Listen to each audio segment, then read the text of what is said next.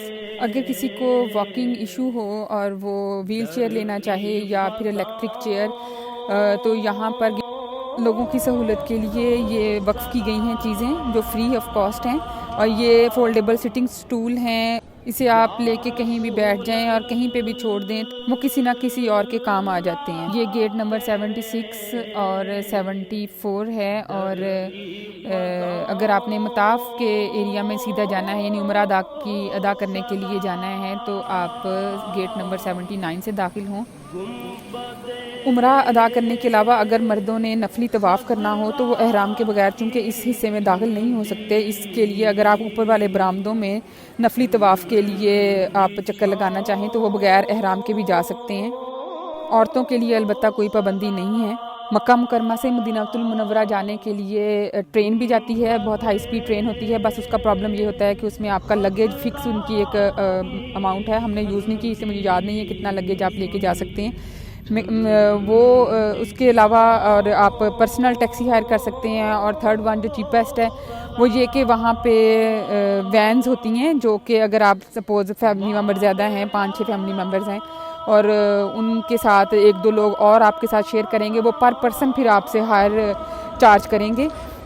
50 riyal each person charge करते हैं, लेकिन उसमें भी ये ऑफ़र होती है कि अगर आप सपोज़ 10 रियाल एक्स्ट्रा पे करें यानी 60 रियाल ईच पर्सन, देन वो आपको होटल से ही पिकअप कर लेते हैं। क्योंकि ज़ाहिर है जब आपने मक्का से मदीनतुल मुनव्वरा जाना है तो सूटकेसेस और लगेजेस वगैरह होते हैं जो हेक्टिक होता है अगर आप प्राइवेट टैक्सी हायर ना करें, या फिर ट्रेन में भी जैसे ज़्यादा लगेज की नहीं परमिशन होती। मदीना मुनव्वरा में हमने ज़ियारात के लिए जो प्राइवेट टैक्सी हायर की थी वो 120 रियाल में हमने हायर की थी, और वो एक कार थी। और बाहर हम निकले नमाज इशराक पढ़ के तो वो बाहर ही बंदा खड़ा आवाज़ दे रहा था कि अगर ज़ियारात के लिए जाना है।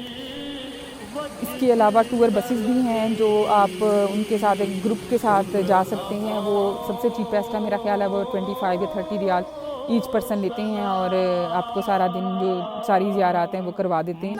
मदीना मुनव्वरा में हमारा 4 नाइट स्टे था और मक्का से मदीना में होटल ज़्यादा महंगे हैं, मक्का में ज़्यादा चीपर हैं। खाना यहाँ पर ज़्यादा मज़े का लगा और चीपर भी ज़्यादा है। मदीना मुनव्वरा में खाना बहुत मज़े का था।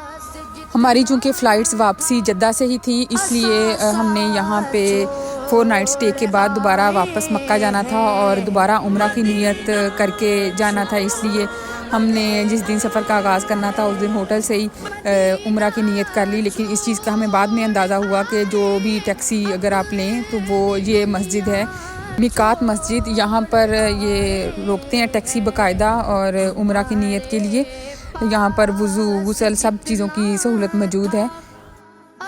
इसके साथ ही मैं आज का ब्लॉग ख़त्म करती हूँ। उम्मीद है आपके लिए इन्फॉर्मेटिव होगा। इसके अलावा अगर कोई आपके माइंड में क्वेश्चन हो या तो ज़रूर कमेंट करके पूछें। I will try my best to reply you. अल्लाह ताला आप सबके लिए आसानियाँ करे। अल्लाह हाफिज़।